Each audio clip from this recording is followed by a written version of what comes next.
नमस्कार, एमपी दर्पण में आपका बहुत बहुत स्वागत है। दर्शकों, हम आपको एक ऐसी शख्सियत के बारे से रूबरू कराने जा रहे हैं जो आगर मालवा ज़िले से बिलोंग करते हैं और राजगढ़ लोकसभा क्षेत्र में दिग्गी राजा को जिताने के लिए ये निकल पड़े हैं। कहीं ना कहीं देखे जाए तो जो लाडली बहना है उन पर इनका फोकस है या फिर मतदाताओं के लिए क्या कुछ माहौल यहाँ पे देखे जा रहा है। पहले तो आपका परिचय। जी, मैं अभी वर्तमान में जिला पंचायत सदस्य हूँ और मुझे आगर जिला पंचायत अध्यक्ष की दावेदार रही हूँ और अभी मैं आदरणीय राजा साहब के लिए राजगढ़पुरा ज़िले के मुझे प्रभारी बनाया है और मैं उन्हीं के लिए यहाँ पर हर माता बहनों से और अभी सभी परिवार के सदस्यों से मिलकर और उनके लिए वोट मांगने की अपील कर रही हूँ।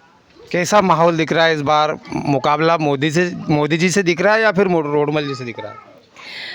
यदि आप बात करें मुकाबले की तो मुझे तो ऐसा कुछ मुकाबला ही नहीं दिख रहा है, क्योंकि यहाँ पर ये क्षेत्र जो है ये स्वयं ऐसा क्षेत्र है जहाँ पर जहाँ हम निकल रहे हैं, जहाँ हम बात कर रहे हैं, 90% बात ये आती है कि उन्होंने तो हमारे लिए कुछ न कुछ किसी न किसी को कुछ न कुछ किया ही है, उनके कुछ न कुछ दिया ही है राजा साहब के द्वारा। और इस क्षेत्र में जितने भी विकास कार्य हुए हैं उनके कार्यकाल में हुए हैं। मुझे नहीं लगता कि उसके बाद कोई भी विकास कार्य इस प्रकार से हुए हैं जो इस क्षेत्र की जनता के हित में किए गए हैं, वो स्वयं के हित में कार्य किए गए हैं।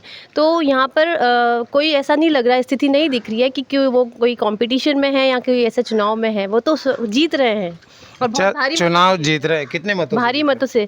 वो 4.5 लाख से अधिक मतों से रोडमल जी जीते थे पिछली बार। उससे अधिक वोटों से जीतेंगे वो चुनाव। ऐसा माहौल बिल्कुल, चाहे शहर में जाओ आप, चाहे ग्रामीण क्षेत्र में जाओ, इस बार जो माहौल है राजा साहब के प्रति हर वर्ग, हर युवा वर्ग, महिला वर्ग, चाहे वो SC वर्ग हो, कोई भी वर्ग है, वो यही कहते हैं कि हमारे लिए राजा साहब ने बहुत कुछ किया है। और हर वर्ग ये चाह रहा है कि उन्होंने अब आपस गुटबाजी छोड़ के, आपस में विवाद छोड़ के, गांव-गांव में मुझे ऐसा लगता है कि सब लोग एका करके वोट डालेंगे और इतने वोट डालेंगे कि कहीं ना कहीं अगर वो कुछ ऐसी प्रकार की साजिशें भी हो उनकी कहीं ना किसी तरह की, अब मैं नाम नहीं लेना चाहती कि किस तरह से वो कोशिश करेंगे उन्हें हराने की, लेकिन फिर भी उनका इतना मत आएगा कि वो बहुत ज़्यादा वोटों से चुनाव देख लीजिए। रुख जब विधानसभा चुनाव का करते हैं तो 5 सीटें भाजपा के कब्जे में रही और लाडली बहनाओं का क्या रुख है? लाडली बहना कितनी असरदार होने वाली है इस चुनाव में? लाडली बहना भी काफ़ी हद तक जहाँ मैं पहुँची हूँ वो समझ चुकी हैं। बहुत से अभी भी फॉर्म लेके रो ही रही हैं कि दीदी हमारा तो पैसा ही नहीं डलिया खाते में। तो जिनको डला है उनके लिए, और जिनको डले हैं वो ये समझ रही हैं कि महंगाई इतनी ऊपर हावी हो रही है उन लाडली बहनाओं के ऊपर कि वो जो 1000 रुपये है वो उन्हें प्रलोभन ही लग रहा है। केवल वोट के लिए वो उन्हें पैसा डालते हैं और उन्हें ये भी लग रहा है कि अब हम कहीं ना कहीं शायद हमारी योजना भी बंद कर दी जाएगी, क्योंकि महंगाई इस स्तर की बढ़ चुकी है कि उन्हें 1000 रुपये से तो उनका गुजारा ही नहीं हो रहा। लेकिन अगर आपकी सरकार कुछ 5 जो लेके आई है, परंतु अगर हम उनको पूरा हमने अपना उसमें गारंटी दे रहे हैं, हमारी जो गारंटी है उस गारंटी कार्ड पे हमने साक्षात हस्ताक्षर लेके लिखा हुआ है कि हर लाडली बहना को हम 8,500 रुपये महीने के खाते में डलाएंगे। तो ये हम योजना उनके लिए लाए हैं और हर युवा बेरोजगार को भी 8,500 रुपये खाते में आएंगे, क्योंकि वो शिक्षित है, उन्हें अभी तक कोई नौकरी नहीं मिली है। सरकार बनती है तब देंगे? बिल्कुल सरकार बनेगी, 100% निश्चित रूप से सरकार बनेगी और हम बिल्कुल उन्हें इस योजना का लाभ दिलाएंगे। तो सरकार बनने के बाद ये जो आपका घोषणा पत्र है लागू होगा। फिलहाल स्थिति इंडिया गठबंधन को लेकर अभी PM चेहरे का भी कोई डिसाइड सामने नहीं आ रहा है, कौन चेहरा हो सकता है? देखिए, ये इंडिया गठबंधन जो है ये इसलिए ही है क्योंकि जो संविधान के साथ आज जिस प्रकार से संविधान को ख़त्म करने की बात की जा रही है, तो इसके लिए हम सभी को एकजुट होके, यहाँ तक कि मैं एक मैसेज संदेश देना चाहती हूँ इस आपके मीडिया के माध्यम से, आपके चैनल के माध्यम से, कि हर वर्ग और हर जनता को अब इस आवाज़ को उठाना चाहिए कि संविधान ख़त्म नहीं होगा। ये बात जनता अपने वोट की तरीके से और वोट डालने के बाद ही तय करेंगे।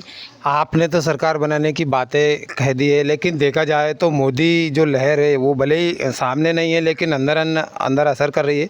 तो मोदी जी को हराना बड़ा एक चुनौती है या फिर आप ऐसे ही इसको देखते? मुझे तो ऐसी कोई मोदी जी की लहर दिखाई नहीं दे रही है, क्योंकि जहाँ गांव में जा रहे हैं वो तो यही कह रहे हैं कि काम के नाम पे वोट दो। अब हो गई अब राम के नाम पे वोट मांगने की बात, क्योंकि काम तो कहीं दिखाई नहीं दे रहा, विकास तो कहीं दिखाई नहीं दे रहा। हर गांव में स्थिति वही यथावत है जो 10 साल पहले थे, 15 साल पहले थे, आज भी गांव उसी स्थिति में है। पंचायती राज पूरी तरह से ख़त्म हो चुका। गृह मंत्री यहाँ पे आए थे और आपके राजा साहब का जनाजा निकालने वाली बात कर रहे थे। हाँ, तो वो उनकी ओछी मानसिकता, उनकी बात करने का जो उनकी भाषा शैली है वो पता चलता है उससे कि वो किस प्रकार से राजनीति को कितनी गलत तरीके से बात करते हैं। इतने बड़े लीडर जिन्होंने इस क्षेत्र के लिए बहुत कुछ किया है, जो राष्ट्रीय लेवल के नेता हैं, जो हमेशा राष्ट्रहित में कार्य करते हैं, उनके बारे में ऐसी टिप्पणी करना मुझे उचित नहीं लगता कि उनको इस तरह। धन्यवाद आपका। दूसरा, आप आगर मालवा से आए हैं तो वहाँ पे भी आप चुनाव में कुछ चर्चा रही थी, सोशल मीडिया पे वीडियो आए थे, क्या कुछ मामला था वो भी थोड़ा सा हमारे दर्शकों को बता दीजिए। मैं आपका प्रश्न फिर से जानना नहीं, वो कुछ मत का हुआ था मैटर। आप हाँ, जिला पंचायत चुनाव का जिला पंचायत अध्यक्ष में मेरे इतने ज़्यादा वोटों से जीतने के बाद शायद इन लोगों को मेरी जीत हजम नहीं हुई, तो प्रशासन का पूरा दबाव रहा।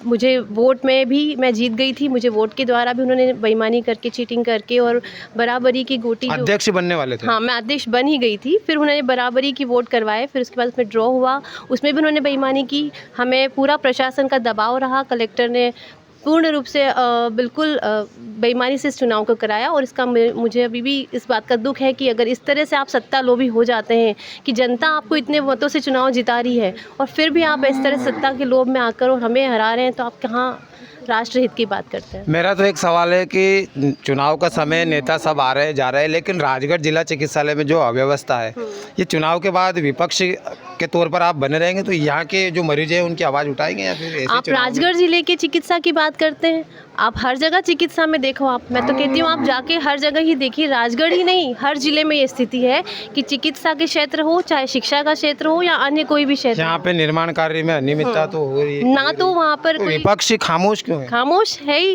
क्योंकि अभी जनता भी समझ रही है, जनता ही तो है जवाब देने वाली, और जनता इस बार जवाब देगी और जनता का जवाब आपको सुनना तो पड़ेगा। जनता जवाब देगी। और कांग्रेस के वरिष्ठ भी हमारे साथ मौजूद हैं। सर, कैसा माहौल दिख रहा है आज?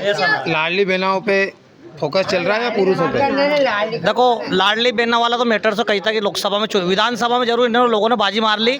वो भी इसलिए मारी, बहनों ने जो वोट जो दिए थे वो शिवराज जी के नाम पे दिए थे। ये योजना तो नेम से तो जो हमारा कांग्रेस का जो घोषणा पत्र था उसमें कांग्रेस की सरकार ने लागू की थी, लेकिन दुर्भाग्यवश इस योजना को इन्होंने पहले ही राशि डाल के इसका लाभ ले लिया, लेकिन लोकसभा चुनाव में ऐसा कोई देखने को नहीं मिल रहा है। यहाँ पूरे कार्यकर्ता, पूरे लोकसभा के, पूरे प्रदेश के, पूरे राष्ट्रीय स्तर के लोग राजा साहब को जिताने में लगे हुए, और मतदाता का भी रुझान है, सभी समाज को राजा साहब साथ में लेकर के चलते हैं। और विशेष करके जो बाहुली समाज है, या सोंधिया समाज हो, या दांगी समाज हो, या धाकड़ समाज हो, सभी समाज को राजा साहब ने प्रतिनिधि, सभी को विधायक का टिकट दिया, सांसद बनाया, लोकसभा में भेजा, जिला पंचायत का अध्यक्ष बनाया, सभी समाज का राजा साहब ने ख्याल रखा। इसलिए राजा साहब को सब लोग पसंद करें, सब समाज पसंद करें। ऐसा तो नहीं हो कि लाडली बहना के पैसे डल गए और 4 जून को पता चले कि इससे कुछ होने वाला नहीं है। जो हमारी जो घोषणा पत्र है और कांग्रेस की सरकार बनने जा रही है, 8,500 रुपये प्रतिमाह सभी बहनों को मिलेंगे, सभी युवा बेरोजगारों को 1 लाख रुपया हर साल मिलेगा,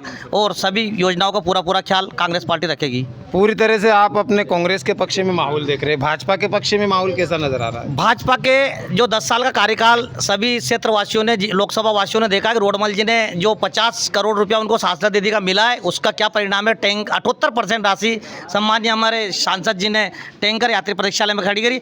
किसी भी समाज में, किसी भी धार्मिक स्थल पे रोडमल जी ने 1 लाख रुपया या 50,000 रुपया भी नहीं दिया। जहाँ घोषणा करी वो भी अधूरी उनकी घोषणा पड़ी है। लेकिन जो मोदी भक्त हैं, जो देशभक्त हैं, तो राम मंदिर और जम्मू कश्मीर का मामला प्राथमिकता से देख रहे हैं, और राष्ट्रहित के नाम पे भाजपा को भी मोदी पुनः फिर एक बार मोदी सरकार के मेरा तो एक ही निवेदन है कि जब इनको इतना डर है तो यहाँ पूरे राष्ट्रीय स्तर, प्रदेश स्तर के नेताओं के इतने दौरे क्यों करवाए। आज ही हमने सुना है कि रोड शो, ब्यावरा में रोड शो है मुख्यमंत्री जी का, राजगढ़ में रोड शो है, गृह मंत्री कहीं ना कहीं ये तो सही है कि भाजपा की पूरी नज़र राजगढ़ पे बनी हुई है, लेकिन दिग्विजय सिंह जी के पक्ष में बड़े बड़े नेता नहीं आ रहे हैं यहाँ पे कोई। नहीं, राजा साहब स्वयं ही एक राष्ट्रीय स्तर के नेता है, उनको बड़े नेता किया जाए। जब स्वयं एक इतना बड़ा नेता है तो उनको फिर क्या जरूरत है। उन्होंने मना कर दिया कि मैं स्वयं, मेरी जनता पे मुझे भरोसा है, मेरे लोकसभा में मुझे भरोसा है, मेरे प्यारे मतदाता पे मुझे भरोसा है, अधिक से अधिक मतदान मेरे पक्ष में हो रहा है, फिर और लोगों को लाने की जरूरत क्या है बाहर से। वो तो अच्छा, आपके राजा साहब जीते हैं तो राजगढ़ के लिए क्या कुछ जो बेरोजगार युवा है इनके लिए कुछ सोचा है उन्होंने? देखो उनका कार्यकाल देखा, 1993 से लेकर 2003 तक मध्य प्रदेश के मुख्यमंत्री रहे और पंचायती राज लागू किया। जिला पंचायत में कितने अधिकार थे, जनपद में कितने, ग्राम पंचायत सरपंचों को कितने अधिकार थे, कितनी योजना उन्होंने लागू करी, पंचायत कर्मी बनाए, स्वास्थ्य कर्मी बनाए, शिक्षा कर्मी बनाए, आंगनवाड़ी में आशा कार्यकर्ता बनाई, आंगनवाड़ी कार्यकर्ता बने, अनेकों हजारों पद पे उन्होंने सुशोभित किया सभी समाजों को। इसी का परिणाम है कि सभी कर्मचारी वर्ग जो उनके कार्यकाल में लगे सभी राजा साहब के पक्ष में मतदान करेंगे और करवाएंगे, ऐसी आशा और पूर्ण विश्वास है। तो ये थे हमारे साथ आगर जिला से जो विजय लक्ष्मी जी सोंदिया, जो जिला पंचायत अध्यक्ष चुनाव में मात्र 1 वोट के अंतर से हारी हुई हैं और दिग्विजय सिंह जी के पक्ष में यहाँ पे प्रचार प्रसार कर रही है और कांग्रेस के पक्ष में यहाँ पे माहौल स्थापित कर लाडली बहनाओं को साधने का प्रयास किया जा रहा है। चैनल पर नए हो तो सब्सक्राइब करें और अधिक से अधिक शेयर करें। धन्यवाद। ठीक है।